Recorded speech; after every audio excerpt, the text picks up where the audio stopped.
சாரை வந்து டைரக்டா நம்ம என்னென்ன இப்போ 6 வருஷம் கிட்டத்தட்ட நியரஸ்ட் ஆயிடுச்சு. இப்போ வந்து இந்த ரூஃபிங்கோட அமைப்புகள் எப்படி இருந்தது, நம்ம அப்ப எப்படி பண்ணோம், ஸோ அந்த விதத்தை பத்திலாம் நம்ம சார் மேம் கிட்ட கேட்க போறோம். சார் நேம் பார்த்தீங்கன்னா கல்யாண சுந்தரம். மேம் வந்து பார்த்தீங்கன்னா ஒரு நர்ஸு. ஸோ அதெல்லாம் டீட்டெயில்ஸ் சொல்ல போறாங்க. இப்போ என்ன அதை பத்தி டேரக்டா கேட்டுருவோம். வணக்கம். வணக்கம். நாங்க திருவிக்கா நகர்ல இருக்க அரூர் திருவிக்கா நகர்ல இருக்கிறோங்க.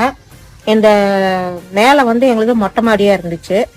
சரி, இது கொஞ்சம் எலிவேஷன் வேணும், போட்டா நல்லா இருக்குமேன்ற ஒரு ஐடியாவில் மேல வந்து எலிவேஷனுக்கு சன் ரூஃபிங் அவங்க வந்து கூலிங் ரூப் போடுறதுக்கு சொன்னாங்க.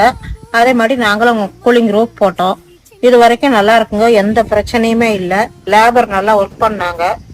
அவங்களும் வந்து எல்லாமே நிறைய சப்போர்ட் பண்ணி எங்களுக்கு எப்படி புது புது ஐடியாலாம் கொடுத்து நல்லபடியா பண்ணி கொடுத்தாங்க. அவுட்டர்ல வந்து தண்ணி வந்து எப்பவுமே சைட்ல ஒழுகாத அதுக்கு ஒரு டியூப் போட்டு வெளியில வர மாதிரி பண்ணாங்க. ரொம்ப நல்லா